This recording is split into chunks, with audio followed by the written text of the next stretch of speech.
Hello दोस्तों, राधे राधे, जय माता दी। कैसे हो आप लोग सब? आई होप सब बढ़िया होंगे दोस्तों। और आज मैं आप लोगों के साथ में शेयर कर रही हूँ दोस्तों कि नवरात्रों में हम लड्डू गोपाल जी, बाल गोपाल जी की सेवा कैसे करें। तो देखो, आज के टाइम में अपने लड्डू गोपाल जी सबके घरों में हैं और ज़्यादातर जो सेवा करते हैं उनके बहुत से नियम होते हैं। तो वो नवरात्रि को दिनों में थोड़ा उनको होता है जल्दबाजी का काम, क्योंकि हम माता रानी की भी पूजा बहुत ही प्रॉपर से तरीके से करते हैं और अपने बाल गोपाल जी की भी पूजा उसी हिसाब से करते हैं। तो मंदिर में आप जहाँ माता रानी की चौकी लगाते हो, साथ में जो अपने लड्डू गोपाल जी की जहाँ पे है वहीं पे ही रहें वो, और वहीं पे ही पास में ही माता रानी का भी करें चौकी की स्थापना, जो कि आपको ज़्यादा परेशानी ना हो। तो जैसे स्नान ध्यान इनका कराना होता है उस तरीके से ही सुबह अपना उठा के वैसे ही टाइम जो है उनका वो ही रखना है, उसी हिसाब से करना है। और फिर अपने माता रानी जी की जैसे आप सेवा करते हो वैसे करनी है। तो पहले स्नान वगैरह अपने लड्डू गोपाल जी को करा के और तिलक वगैरह अभी लगाएंगे हम। और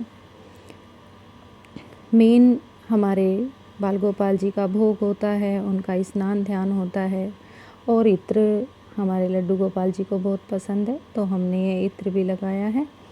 और मंदिर में जैसे अपने लड्डू गोपाल जी है उस हिसाब से और भी सारे हैं, तो उनके अपने अच्छे से अपना पूजा पाठ करके जो आपका डेली का नियम था उसी हिसाब से हमें लड्डू गोपाल जी की सेवा करनी है। और फिर अपने माता रानी की जो हम सेवा करते हैं उस हिसाब से करनी है। तो दोस्तों, कोशिश करो कि 9 दिन तक अपने बाल गोपाल जी को नए नए वस्त्र पहनाओ। जैसे खुद भी तैयार होते हो नवरात्रों में, तो लड्डू गोपाल जी की भी, क्योंकि हैवी ड्रेसें इतनी हो जाती है कि हम नॉर्मली डे में नहीं पहना सकते। तो ये फेस्टिवल होते हैं जब हम बाल गोपाल जी को डे के हिसाब से डेली हैवी वस्त्र पहना सकते हैं। और हैवी वस्त्र ऐसे होते हैं कि देखो हम डेली उनको धो भी नहीं पाते हैं। तो अपना नवरात्रों में जैसे हम माता रानी का श्रृंगार करते हैं, माता रानी को ड्रेस पहनाते हैं, वैसे ही हम बाल गोपाल जी का श्रृंगार कर सकते हैं। और लड्डू गोपाल जी की नए नए वस्त्र हम उनको पहना सकते हैं। हैवी ड्रेसें जितनी भी होती है डेली एक एक करके अलग अलग। तो आज थर्सडे है, उस हिसाब से मैंने इनको येलो ड्रेस पहनाई है और बहुत प्यारे लग रहे हैं हमारे बाल गोपाल जी। बस नहलाना वगैरह, स्नान वगैरह सब हो गया था और तिलक वगैरह। अब हम लड्डू गोपाल जी की आरती की तैयारी कर रहे हैं। और अगर आपके पास राधा रानी भी है बाल रूप में, तो उनकी सेवा भी इसी तरीके से करें, उनकी पूजा भी इसी तरीके से करें और उनका भी पूरा श्रृंगार वगैरह, ड्रेस वगैरह आप इसी तरीके से उनको पूजा में, विधि में, जैसे हम बाल गोपाल जी की कर रहे हैं वैसे ही हम राधा रानी जी की कर सकते हैं। तो दीप हमने जलाया है, प्रज्वलित कर दिया है।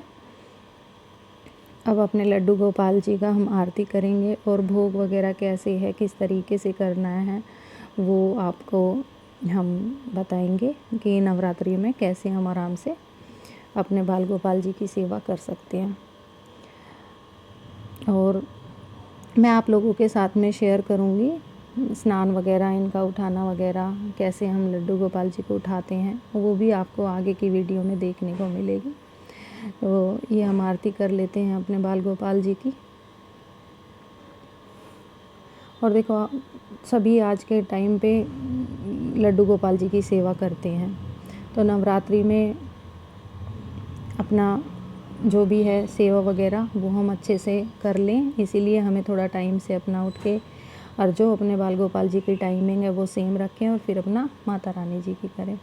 तो इनका भोग का जो है वो भी दोस्तों देखो, माखन मिश्री इनको सबसे प्रिय है। और अभी जो व्रत का सामान जो भी हम लाते हैं या जो हम बनाते हैं वो भी हम बाल गोपाल जी को समर्पित कर सकते हैं भोग के रूप में। और तुलसा जी जैसे इनको सबसे प्रिय है, और माता रानी जी को हम चढ़ा नहीं सकते। तो इनको इसीलिए मैं बोल रही हूँ आपको कि जैसे आप प्रॉपर पूजा करते थे वैसे ही करनी है। लड्डू गोपाल जी अपने जहाँ पे हैं वहीं पे ही उनकी स्थापना रहेगी। और वहीं पे अपना भोग वगैरह प्रसाद वगैरह जैसे आप करते आ रहे हो वैसे ही आपने करनी है।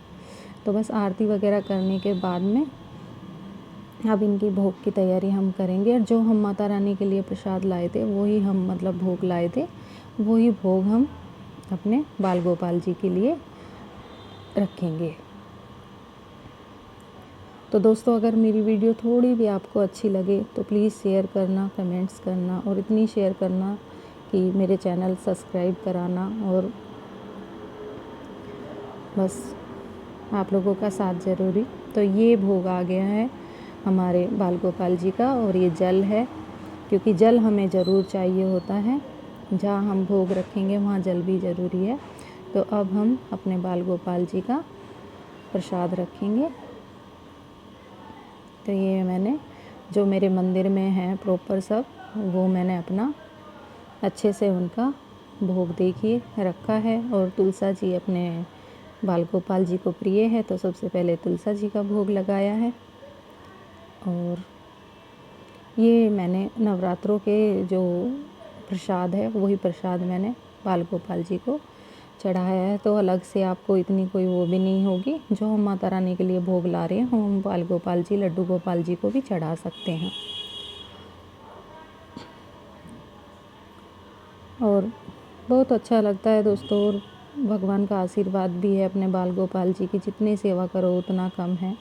तो साथ साथ अपने माता रानी की भी और बाल गोपाल जी की भी कोई अपना कमी ना रहे। अपना टाइम से उठ के सारा काम निपटाना होता है। तो उसी हिसाब से हमने ये देखिए दोस्तों, जल भी प्रसाद भी, तो बस कुछ इजी तरीके से ही होता है, कोई ज़्यादा भाग दौड़ नहीं है।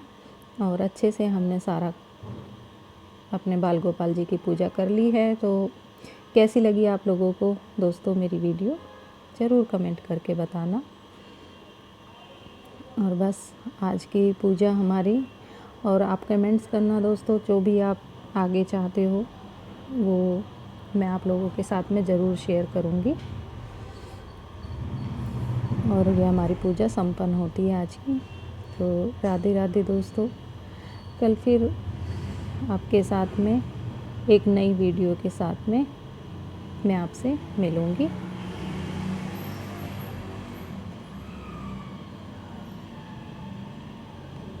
जय माता दी, राधे राधे।